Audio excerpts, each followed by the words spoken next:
मला कुठलीही ऑफर नाही. संजय राऊतांच्या वक्तव्यावर लिंगाडेंचे स्पष्टीकरण. त्या वक्तव्यावर व्यक्त केले आश्चर्य. कथित 20 कोटींच्या ऑफरबाबत स्पष्टीकरण. अमरावती विभागाचे पदवीधर आमदार धीरज लिंगाडे यांना शिंदेंच्या शिवसेनेकडून 20 कोटी रुपयांची ऑफर असून त्यांना फोडण्याचा प्रयत्न केला जात आहे. या चर्चेमुळे ते आजारी पडून रुग्णालयात ऍडमिट झाल्याचा गौप्यस्फोट शिवसेनेचे नेते संजय राऊत यांनी केला आहे. त्यावर मला कुठलीही ऑफर नाही किंवा माझ्या संदर्भात फोडण्याचा विषय नाही. संजय राऊत हे महाविकास आघाडीचे नेते आहेत. त्यांनी असं स्टेटमेंट का केलं याचं मलाही आश्चर्य आहे. मी कुणाच्याही संपर्कात नाही आणि पैशाच्या आमिषाला बळी पडणारा मी आमदार नाही, असे स्पष्टीकरण पदवीधर आमदार धीरज लिंगाडे यांनी दिले आहे. नाही, अशी कुठलीही ऑफर आणि कुठलाही फोडण्याचा प्रयत्न केल्याची जे स्टेटमेंट आहे ते मलाही आज सकाळीच कळालं. माध्यमांनी जे मला सांगितलं मीच हे केलं. आता माननीय संजय राऊत महाविकास आघाडीचे नेते आहेत, त्यांनी असं स्टेटमेंट कसं केलं हा मलाही आश्चर्य आहे. परंतु हे साफ खोटं आहे.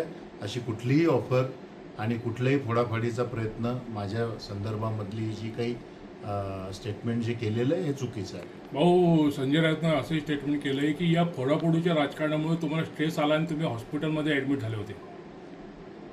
नाही, मी कशाला हॉस्पिटल, मी तर कालच अधिवेशन संपलं आणि मी बुलढाण्याला म्हणजे आलेलो आहे. हॉस्पिटलमध्ये ॲडमिट वगैरे हा काही विषयच नाही. संजय राऊतने जे केलेला आरोप आहे तो नाही, मला असं वाटतं काहीतरी ते बोलण्यामध्ये त्यांचं हे झालेलं आहे.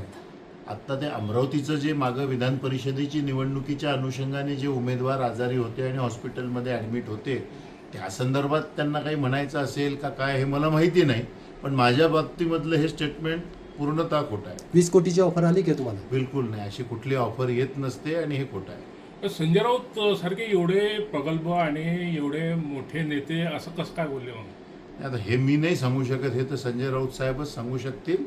परंतु असं कुठलीही ऑफर आली आहे हे साफ खोटं आहे. भाजपच्या लोकांशी तुमचा काही संपर्क झालाय का? नाही, शिंदेकडून काही संपर्क करण्यात आला नाही, कुठलाही माझा कुणाशीही संपर्क नाही.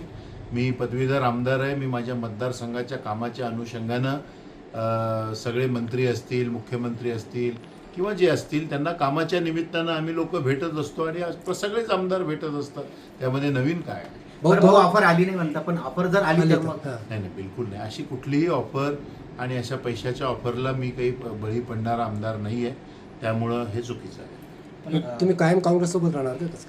मी आज काँग्रेसचा आमदार आहे. काँग्रेसकडनंच मी आज काम या ठिकाणी करतो आहे आणि निश्चित कुणी फोडण्याचा हा जो काही प्रयत्न जे सुरू आहे आता शिवसेना हे सुरू आहे.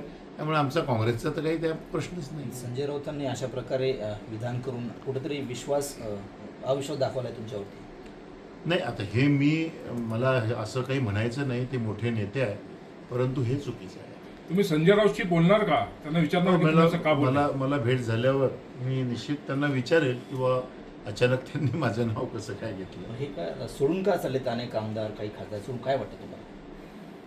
नाही, आता त्याबद्दल मी कसं काय सांगणार. हे राजकारण जे सध्या चालू आहे ते योग्य वाटते तुम्हाला? काय कसं काय तुमची काय प्रतिक्रिया आहे? नाही, आता प्रत्येकाचा आपापला निर्णय, त्याबद्दल मी काय सांगणार.